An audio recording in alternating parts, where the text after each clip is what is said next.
You're listening to Energy Insiders, a weekly update on clean energy and climate policy with Renew Economy's editor Giles Parkinson and leading energy analyst David Leach. Energy Insiders is brought to you by Evergen, providing cutting-edge energy management software for battery optimisation, virtual power plants and distributed energy resources.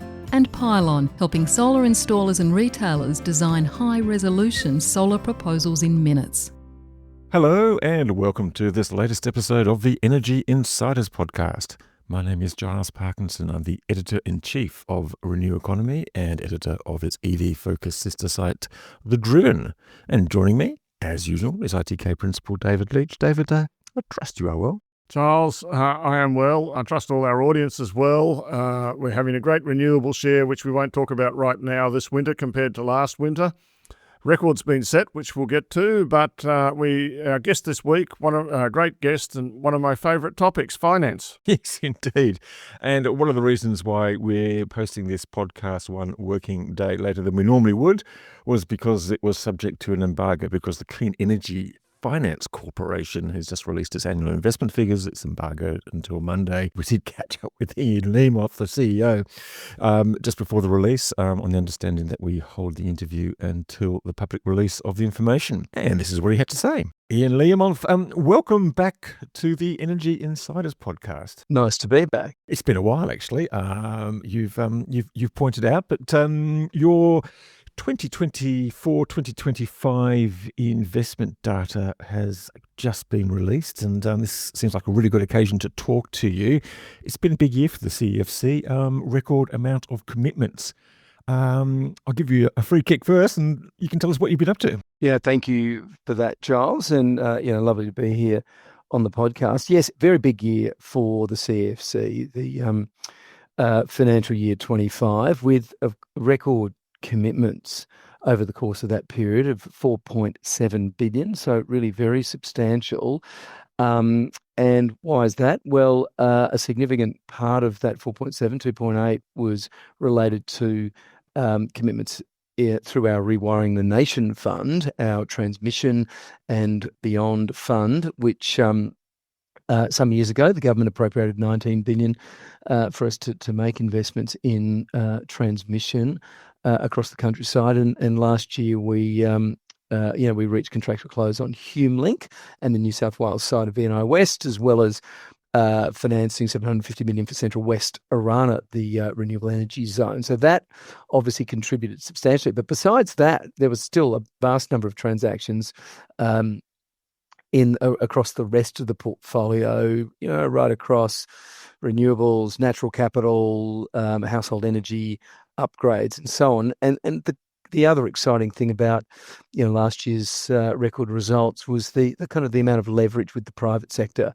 that we saw. So there was something like $4.14 for every dollar that we put into projects over the course of the year, which meant that the actual transaction value of deals over 25 was 25.7 billion. So really big numbers, but once you're investing in the transmission infrastructure, numbers of course get very big. So yeah, exciting year across many fronts. Yeah, look, I'm sure Dave was busting to get into some of the details here, but I've just got a couple of questions. And one is just to sort of lay out a bit of the picture of what the CFC does and why. And basically, when you're talking about these commitments, and like that $2.8 billion hasn't already gone out the door, it's a promise to sort of provide finance or maybe it has gone out the door. I'm not too sure, but I know that those transmission projects have not yet been built. What are you actually providing here? I mean, is it sort of lower interest loans, or are you just a catalyst for other banks to come and join the syndicate as it is? How much of a discount do you offer? Why is what the CFC doing so attractive? Yeah, and look, it's a variety of those things, Giles. We're making big commitments. In fact, we deployed a lot of capital over the course of last year, but you're right. Often the commitments numbers are higher than the deployed capital because, we're talking in the world of projects and they take a while to be built out. But we did deploy $2.9 billion worth of capital last year. But in terms of, Rewiring the Nation, there's everything from, as we saw with HumeLink, providing longer dated subordinated notes to sort of provide a slice of the capital structure to allow other private sector financiers to come in and support these projects with, in that case, Transgrid. And they were, they were, and in some cases, there's other financings with, state-owned transmission TNSPs, transmission companies like the Powerlinks of this world, and others where we provide long-dated concessional debt. So a lot, Rewiring the Nation is about large-scale, long-dated, in many cases, concessional finance. In many or most cases, there are going to be other private sector financiers, particularly the privatised TNSPs, less so the state-owned ones, of course, because they're invariably predominantly financed by their respective treasury corporations. But the lower, that lower, longer dated debt means that the cost to consumers of this very substantial rollout of all this infrastructure is lower. So we're helping kind of take a little bit of the sting out of this, this big rollout of transmission. Yeah, well, and that's quite important because transmission costs have come up, which might be something that we can get to later on. But just on that concessional loan, I mean, how much of a discount, is there a rule about how much of a discount or a rough guidance about how much of a discount are you offering?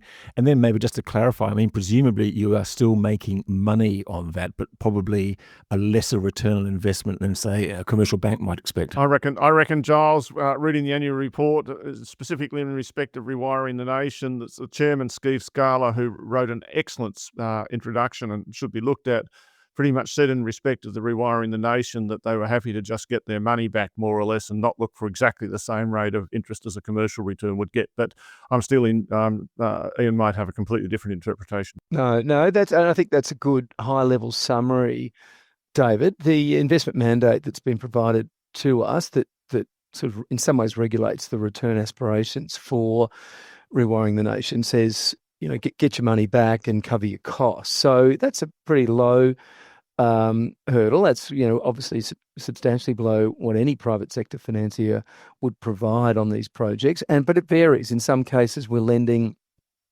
50, 75 points below the state cost of funds. In some projects, others, much lower than that. And, Minister Bowen has gone and struck, in some cases, letters of intent with various state governments around the countryside, and in some cases has expressly stated what those interest rates might be, and they're invariably lower than what that what that state or that TNSP would be able to raise. So there is a variety of interest rates across the Rewiring the Nation portfolio, but yes, they are all below what would otherwise be the cost of capital. Okay, one more question for me before handing to David. Just on the increase in transmission costs, AEMO's report came out earlier this year and it sort of talked about a 50% increase in transmission costs. So if any of your clients had to come back and say, can we please have some more, sir?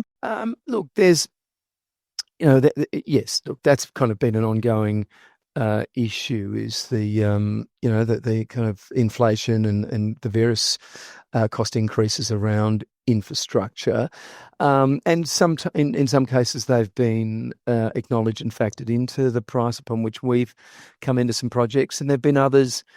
As you know, for a couple of years ago, we financed Transgrid, or we were part financier into Project Energy Connect. And, then once Transgrid got into the process of building that thing out, costs have blown out. We haven't provided additional capital there. That's been met by, Transgrid. So there's a sort of variety of responses depending upon when those increased costs come about. But look, there's no question that that has had a significant impact on renewables as well as transmission over the last few years. Ian, I want to get into a bit more, but I think, am I right in saying that money that's been lent to Transgrid is one of the largest ever loans made by a government entity to, I guess, a private sector entity? Yeah, well, it's certainly our biggest financing in the history of the CEFC. So it was initially nearly $2 billion for the HumeLink and New South Wales side of the VNI West financing. So very substantial. We kind of keep breaking records with Rewiring the Nation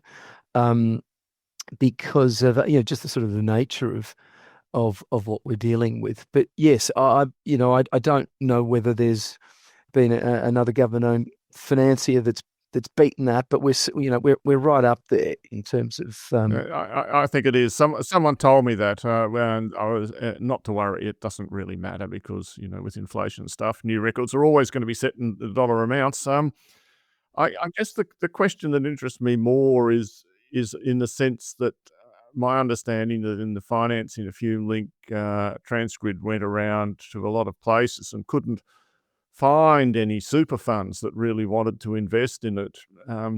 So this is the kind of, let me ask the question, I'd invite you to talk a little bit about financing the transition more generally.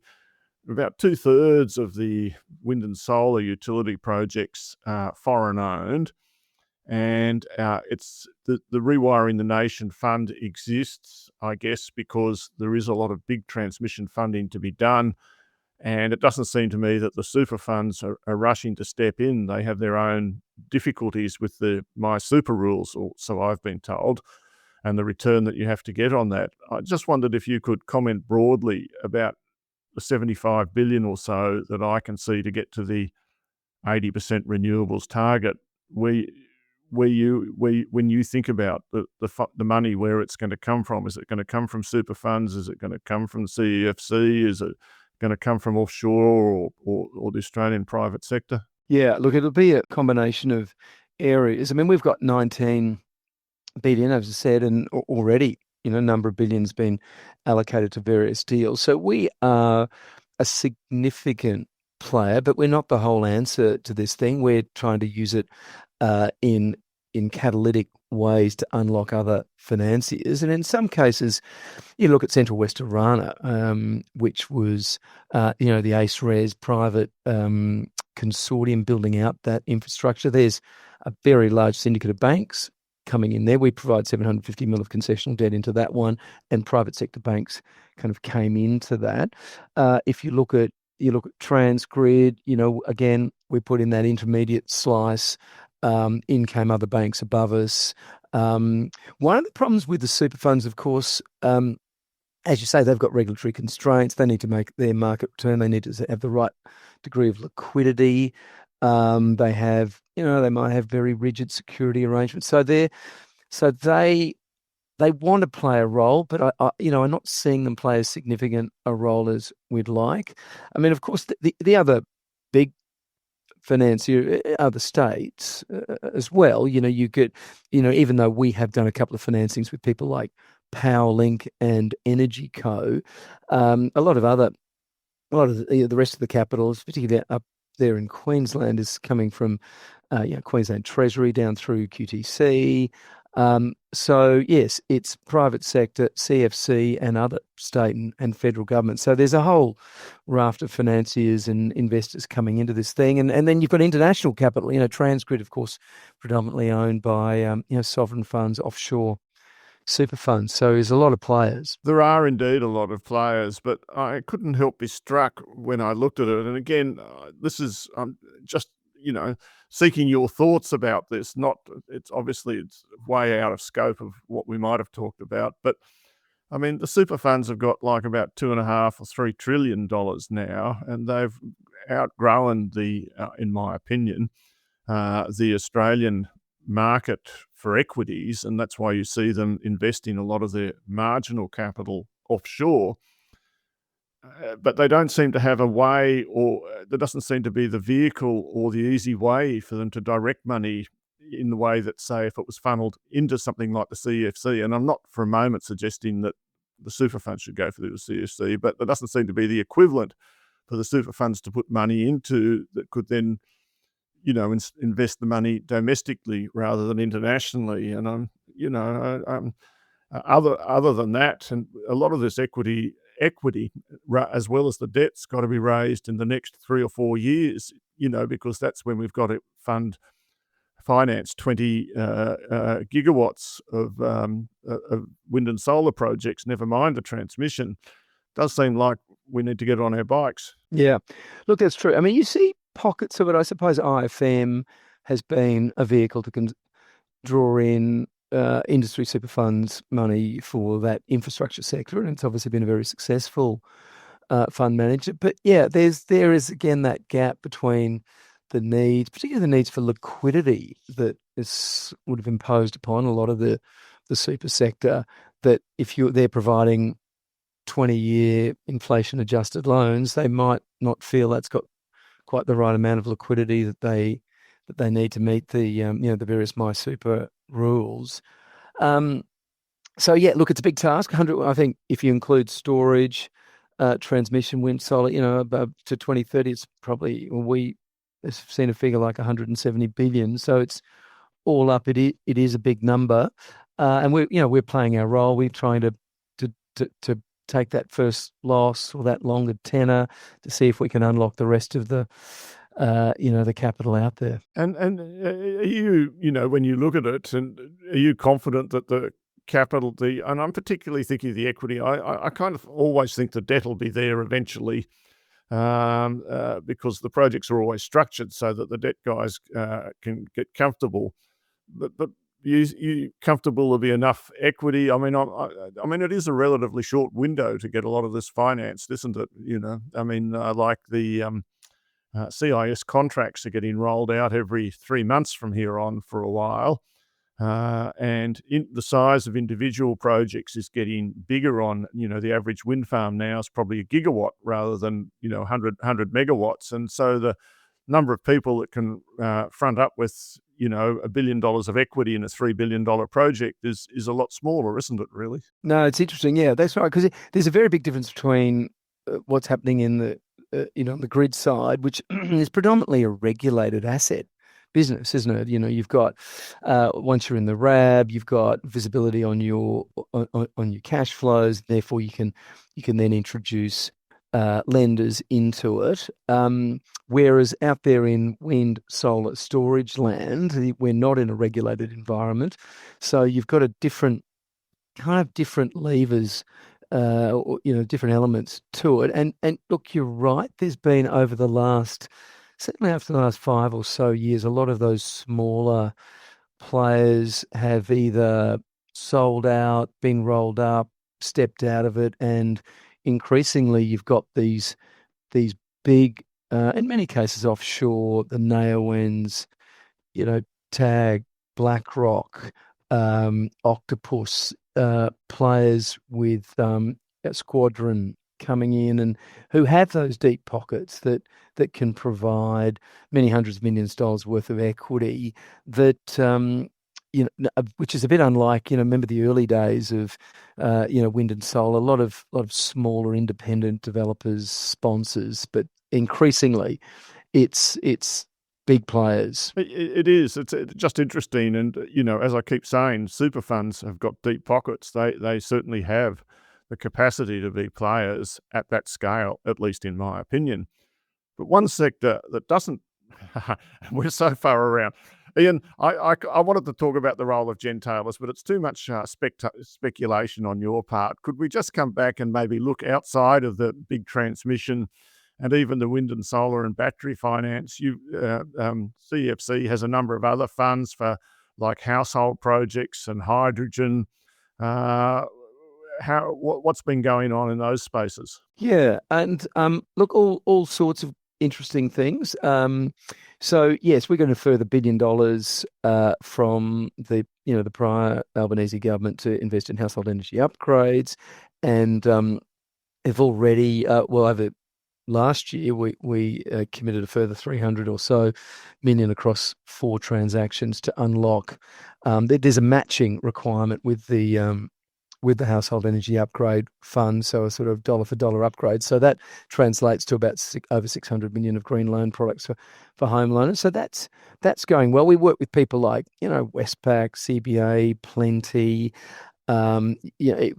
because these are smaller loans for people who are taking up $50,000 to a battery, solar, energy upgrades, LED lighting and installation and so on. Yeah, and sorry, I guess I don't know enough about that program, but can the commercial sector also get in there? I mean, one of the things about the home battery program is it lets businesses have put, like 100 kilowatt hours of battery in there. And it seems to me that the commercial side of the business also has a lot of scope to electrify itself. And, there's charging infrastructure. There's just so much opportunity, isn't there? And so much that needs to be done. I know, definitely.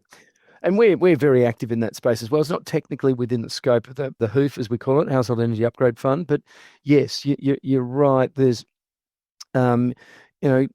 industry, the C&I market for PV and batteries is, and we've been, working with people like, QIC and others to see how we can, we can tackle that. People like, we made an investment last year in a company called Energy Locals, which does embedded networks and provides renewable solutions to, aged care projects and, larger residential properties. So yes, the HOOF's only one kind of slice of it, but yes, and we even did deals last year with people like AXA and Goldman that AXA's doing sustainable a build to rent strategy, which is rolling it out across the country, which is which is good, including an element of affordable housing alongside market-based housing. So yeah, lot on the property and the built environment still very important. As we know, the CER, DER, the distributed energy market is growing apace. Australia is kind of a world leader in that, particularly, solar battery across homes is just extraordinary. And you're getting these incredibly exciting new technology companies that that are helping people harness power. The Ambers of this world. There's a whole raft of them, and but so that's that side of it, David. And then yes, the other areas we've been active in is sort of natural capital, agriculture, another hard to abate sector, and we're both working with partners to lend to farmers to help them work out ways to generate carbon credits or ways to decarbonise what they do. So it's we kind of continue in what we call our general portfolio to invest right across the economy. And how many people does the CFC have now? Yeah, the CFC is about 165 people.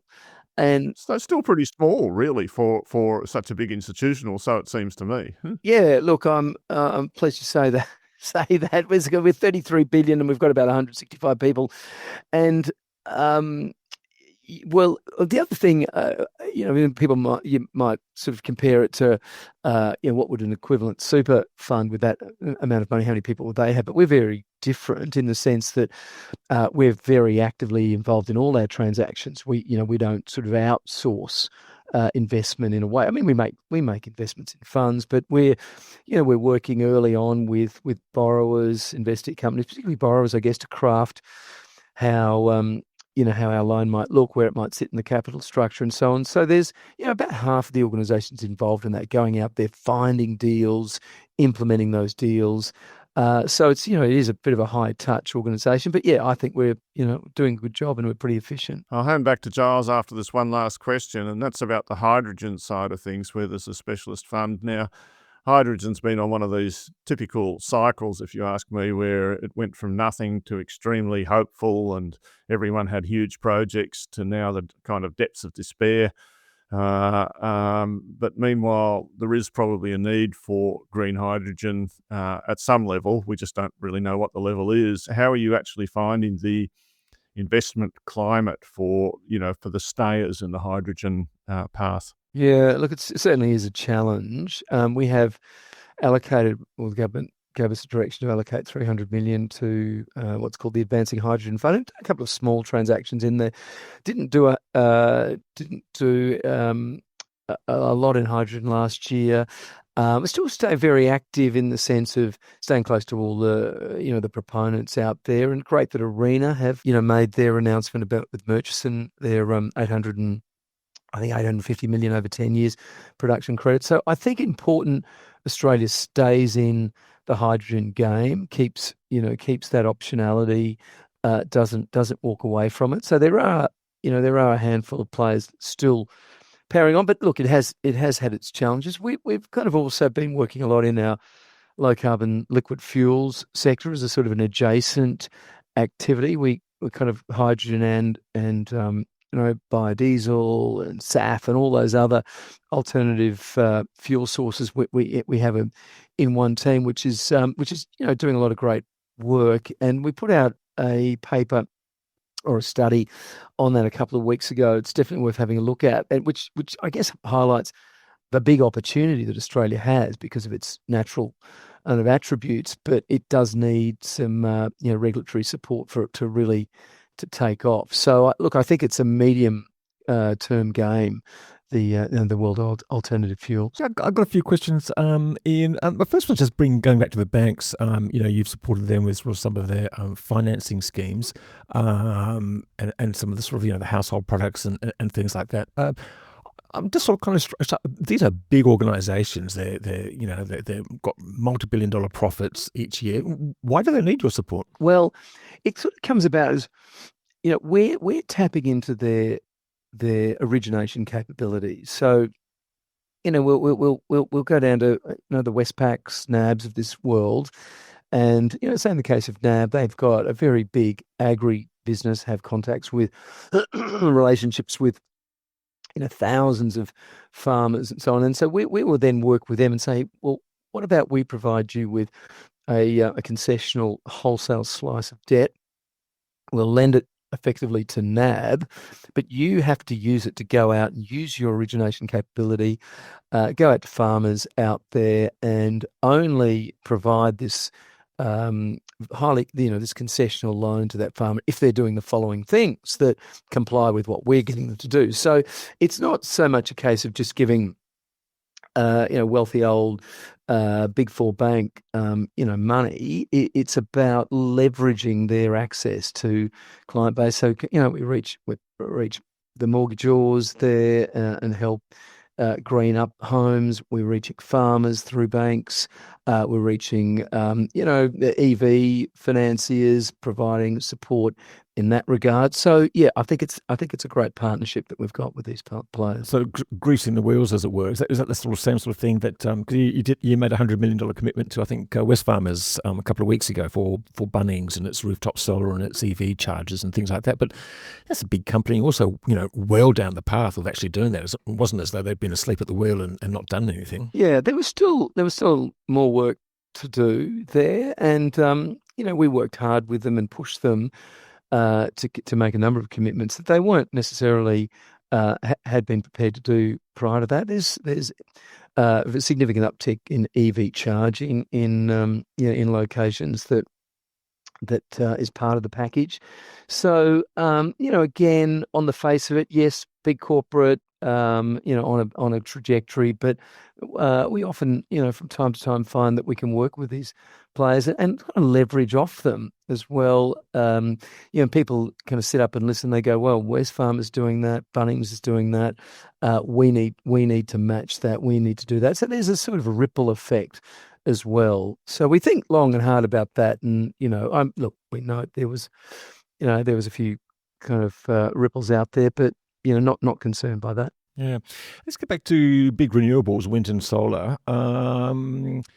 As David mentioned, we've got the capacity investment scheme auctions rolling out now. The projects are getting bigger. Are you going to be sort of diving back into that market in a big way, just to sort of grease the wheels, as it were? Yeah, look, we're still very much an active player in the the wind and solar battery market, and we've been working closely with the government on the CIS and how it's evolving, and we are working with players that have some have been successful with the CIS, some that have actually not necessarily participated in it, because it's a sort of a flaw essentially, isn't it? With revenue underwrite.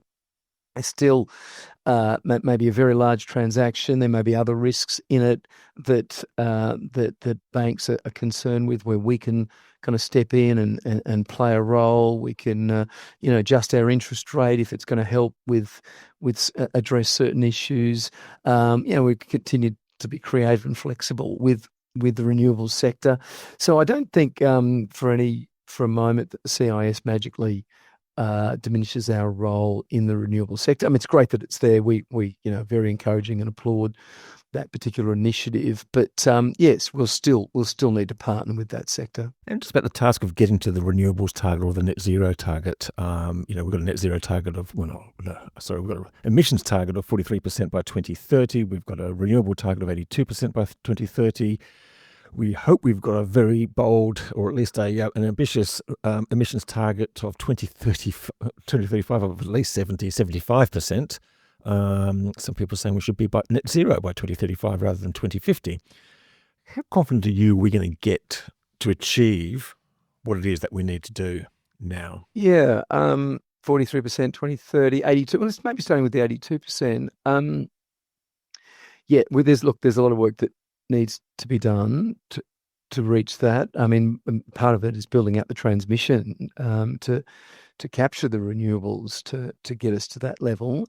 Ambition. Look, it's an ambitious target. I'm kind of optimistic. I was really, optimistic also about the emissions target, and hopefully we can get there. There are a number of interesting things along the way. There's obviously the Climate Change Authority are going to come out later in the year with the 2035 targets, which I assume are going to be also ambitious. So there's going to be another light on the hill coming our way fairly soon. I think the electricity sector is very much on its way. I mean, it knows what it needs to do. It's just a case of building this stuff out.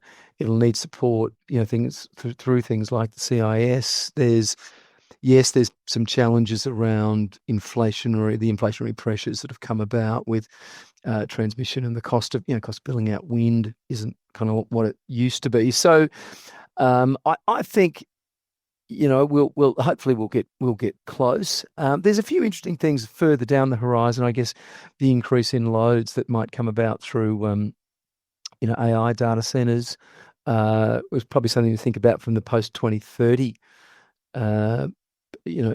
stage of our decarbonisation trajectory. But yeah, look, there's definitely lots of ambition out there. Well, I was going to ask actually about 2030 because Tim Nelson is due very soon to release the first of his recommendations for the energy markets post 2030. Some of his initial recommendations maybe applied before then. You have a very deep insight into the project economics and how it all, the view of equity holders and debt holders. What have you said to the Nelson Review in terms of, is it possible to sort of summarise the main points of what you would like to see or what you think would help unlock this investment? Yeah, I mean, we've engaged quite a bit with the team, and it's very I think very encouraging of the review that they're undertaking, and it good lineup of people, of course, looking at it. We again reinforcing the importance of the CIS and how it needs to evolve. I think it needs to change. It needs to kind of adapt as various rounds take place.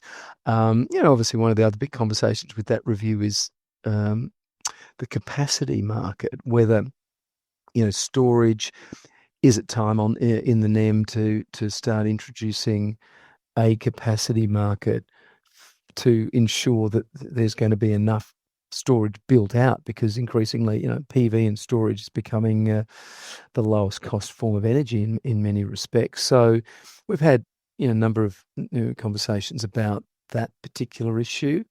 But yes, the economics are challenging. You need scale in sophistication. The CIS is part of that. You need access to access to finance. That's where the CFC can play a role. But there's no question. There's no sort of easy wins with the build out. But I think that's a great step in the right direction. The Nelson Review. We do a lot of work here at ITK Consulting on price forecasting models. A lot of work. I spent a year and a half of full-time work. And we're always looking at this, the possibility of the market becoming very binary, that And that means that there's a need for, because a lot of the time there'll be a surplus of wind and solar, and the price is zero. And so it's not just capacity in the sense of getting paid for having a battery. It's also a sense you need to get paid for having wind and solar that's producing when it gets built, or when the price is zero. And so there's a kind of capacity element to the required return there. But I don't want to go into that too much now. It's just something I think about a lot. What I did want to ask, Ian, is you've had a record year in terms of commitments. How do you see the commitments profile for the next year or two? Yeah, we've got some very big transmission projects in the pipeline. We continue to work on Marinus, of course, which would be a very substantial project. We've got lots of things happening in Victoria on that transmission front. More in New South Wales. I mean, there's as you be aware, New South Wales has kind of been, in some ways, at the forefront of, as a state, on the build out of renewable energy zones. So lots of interesting things there. In our kind of main portfolio, we'll continue to be very active in that household energy market, CRDR. We think that's a really important thing. Some really interesting opportunities that I hope to be able to talk about in coming months in natural capital around forestry and sequestration, generation of very high quality ACCUs, and some deals that have a First Nations angle, which is great. And we kind of, I guess, continue our work in built environment, transport, and transport is it's very important. And will become increasingly an important sector as the electricity sector decarbonises. So, working with partners there on continuing the rollout of EVs, vehicle-to-grid technologies, as well as just generally EV charging throughout the countryside. Optimistic about what the financial year 26 will bring to the CEFC. Great, Ian. Well, as I said, I think the CEFC is doing a pretty good job, and I think without it, some of the transmission funding projects would really be struggling for capital. I think myself, there's a lot of work for everyone to do on the capital raising side of things. It's not trivial. The big projects getting through CIS contracts are going to need to start construction, which means they need to get their financing in order. A lot of financing has to be done in the next year or two, and it's great to hear from someone like you about how it's all progressing. Thanks so much. Look, absolute pleasure. And, as you say, once some of these renewable energy zones get built, there should be, hopefully, hot on the heels of that, some very substantial renewables generation projects, then built, connected, and we'll reach this 82% target hopefully in time. Thank you very much, Ian. I really appreciate it. Yeah, great to be on the podcast. Thanks. That was Ian Learmonth, Chief Executive of the Clean Energy Finance Corporation, and we'll be back after this break.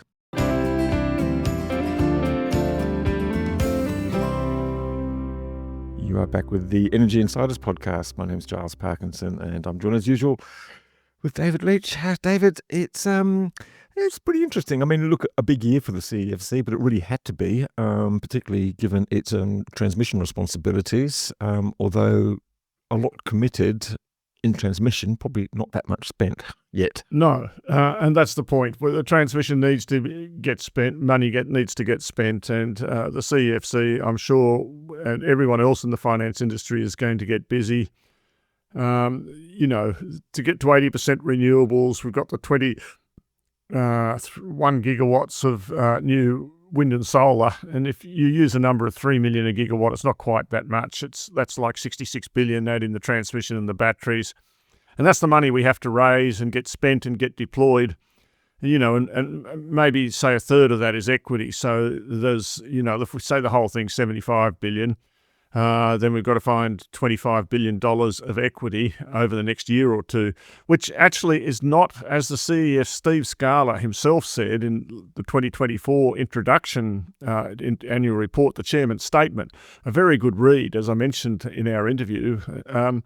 he mentioned that, that's actually not that big compared to the money that we're going to spend on infrastructure generally and housing and stuff like that. It's very doable. It's really interesting, actually, because the AEMO's connection scorecard came out during the week, and they're sort of quite proud of it, talking about 4.5 gigawatts, I think, commissioned during the year. It's probably, I'm not too sure whether that's enough to sort of get to the target by 2030.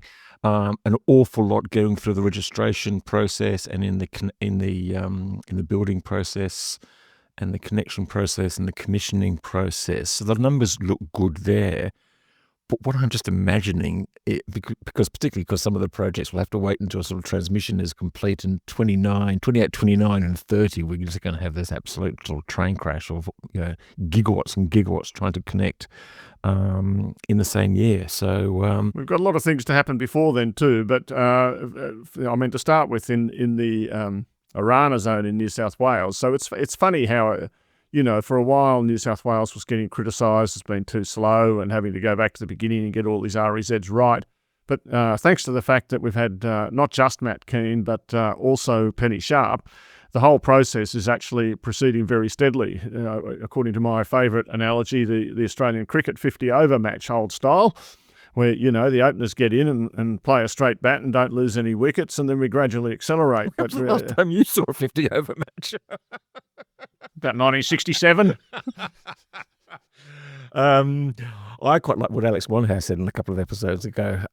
Basically, we'll almost certainly have the capacity needed for the 82% renewables under construction or even in commissioning, but perhaps not all fully connected at that time. So it might take another year or two to actually get to that average level. But let's just staying on the financing. So what we need, a lot of these big wind projects, let's say your Valley of the Winds, which has got a CIS contract stage A, but to actually get the thing financed, they'd probably like to know who's going to be buying the electricity when it's actually built, and so that the equity and the banks can see the revenue.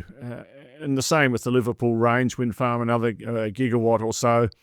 But I think the thing we can be confident of is that even before all this stuff's built, and that's the problem part of it, that what we're going to see is the Alorn power station closing and the Eraring power station, coal-fired power station closing, and probably Gladstone closing up around 2028, 29, 2030. So it's great, Giles, that we actually saw a wind record and various other renewable energy records this winter. This winter's been pretty good. The last week, electricity prices have been quite low, considering we're in the middle of the winter. Well, I bloody well hope so, given the amount of renewables that was in the grid and the record amounts of battery storage that was also being put out. So we saw wind going through 10 gigawatts for the first time. And you supplied a very nice graph illustrating this with the growth of the wind output records over the last 5 years. That was really good. Battery storage through 2 gigawatts for the first time. That was interesting. South Australia sort of nearly freed up with, got the extra Goyder South wind project, wind province sort of coming online, not quite fully commissioned. A bit of extra capacity with the first stage of Project Energy Connect.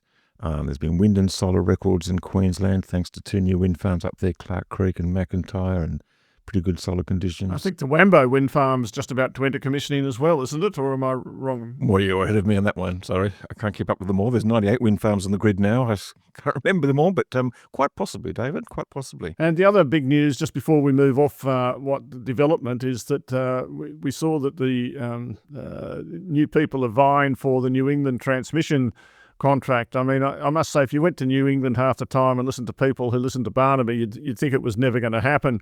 But it does seem to me that, it's rolling on regardless, even in New England. I don't want to say any more about it than that, but just to note that it continues to inch forward. Yeah, I probably just, my one little bit of extra information there is that it sees a lot of the contenders that we've seen in some of the other RES contracts, Cobra and Osnet and Acciona, etc. But it also sees Iberdrola, which is the big Spanish giant, which is reasonably active in Australia, huge in Europe and in the US, as a big network owner, not just an energy generator.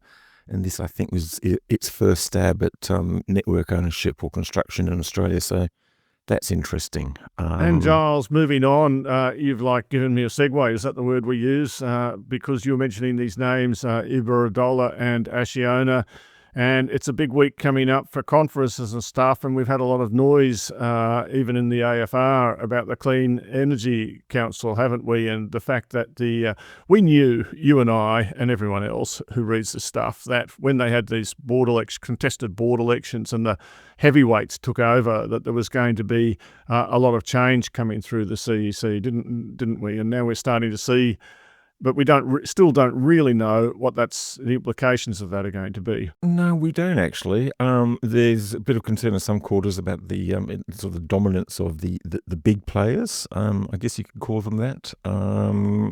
It's going to be interesting. I guess we'll get a bit of a feel of it at the Clean Energy Council Summit this week. It's going to be a big week for news, actually, David, because apart from the Clean Energy Council Summit, where they've got a lot of speakers, all the ministers, Chris Bowen, Westerman from AEMO, pretty much anyone you can think of.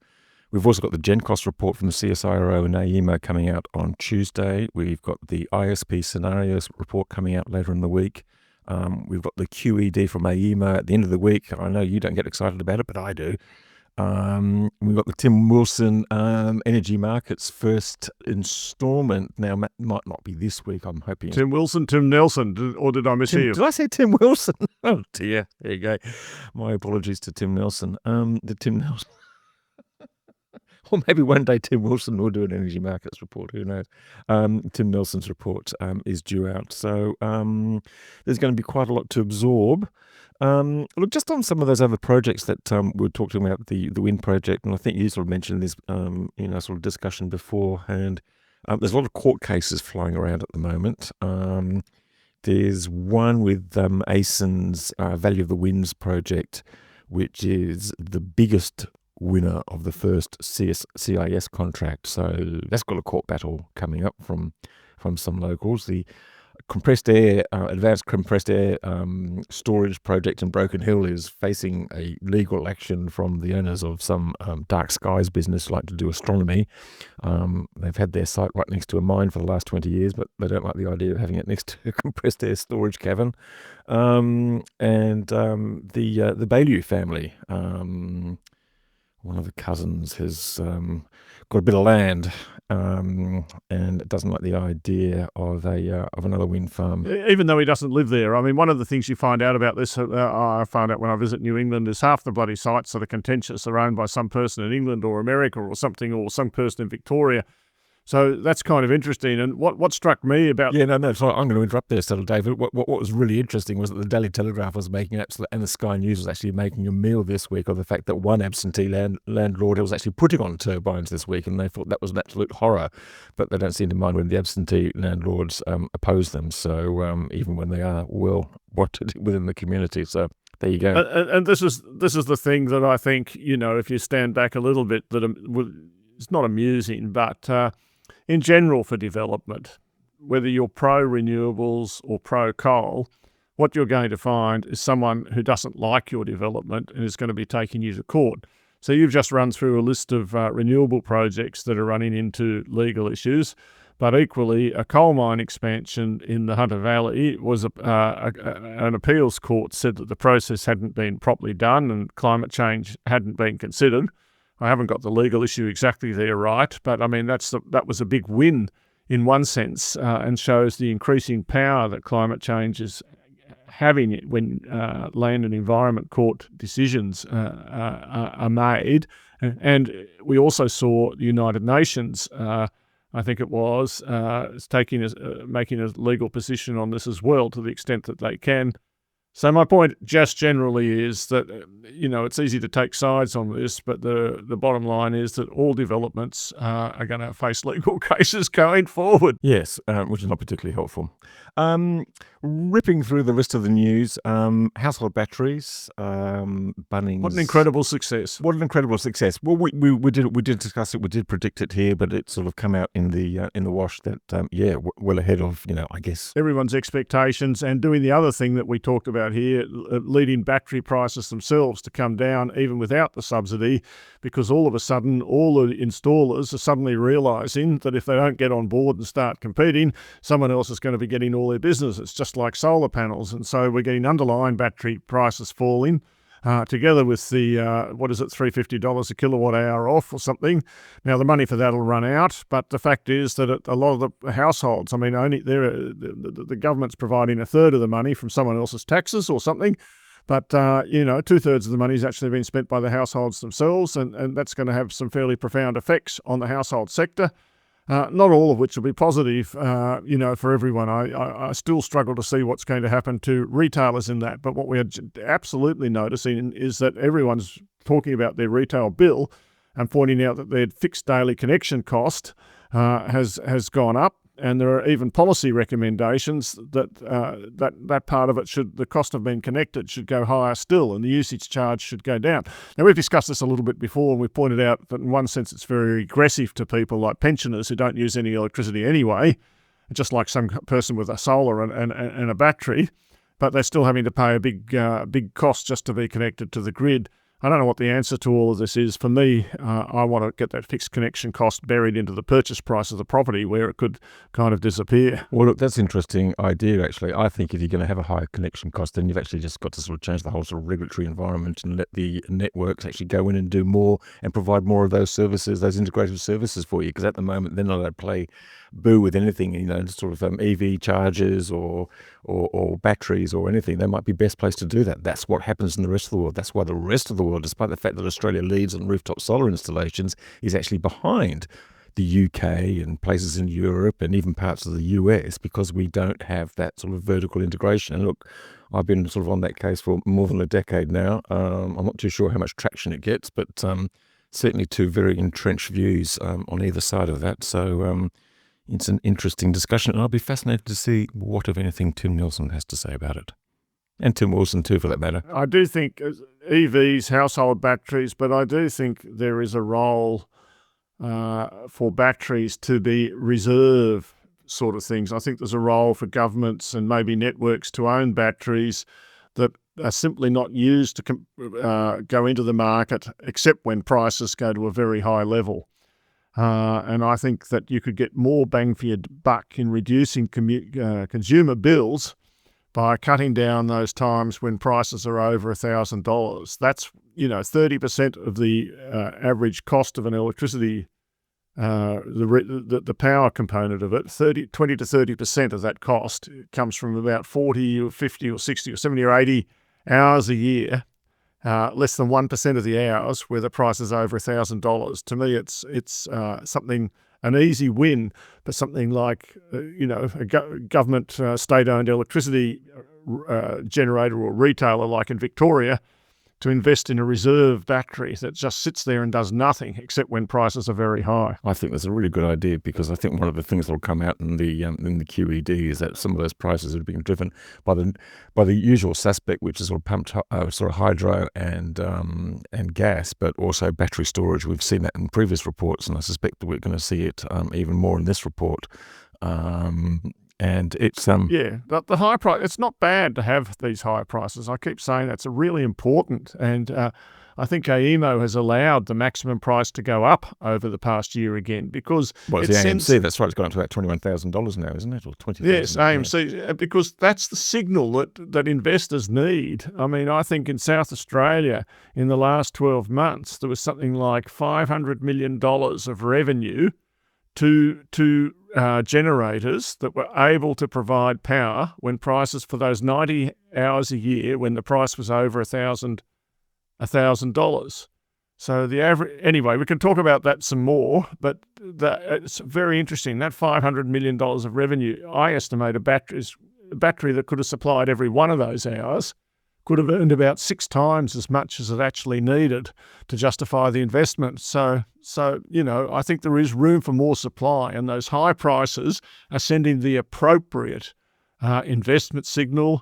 They're sending a signal out to people that can do demand response, and they're sending a signal out that we need more competition at that very thin, pointy end of the market. So do you want your state-owned generator in there keeping prices down as well? I don't want any state-owned generators, Giles, but I suspect on this podcast and in our audience, I'm in a minority there. Interesting way. Look, I think we're going to wrap it up there, David. I'm looking forward to catching up at the Clean Energy Summit, also with many of our listeners and readers of Renew Economy.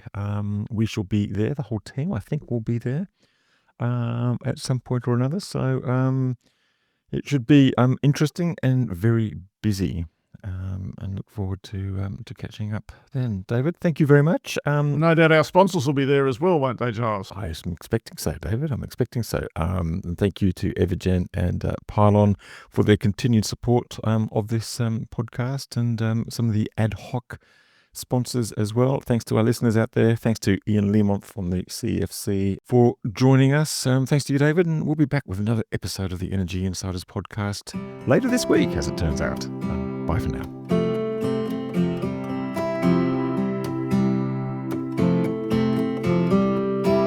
Energy Insiders was brought to you by Evergen, the market-leading renewable energy software business that optimises residential and commercial solar and battery systems. Evergen enables large numbers of systems to operate as a single fleet, so network operators can use them as a virtual power plant, generating significant value for consumers, network operators, and the energy system as a whole. Evergen software is powering the energy system of the future. Energy Insiders was also brought to you by Pylon. Pylon provides easy-to-use solar design software for installers and retailers with pay-as-you-go pricing, no monthly cost and no lock-in contracts. Join Australia's top solar companies who trust Pylon to design high-resolution, CEC-ready solar proposals.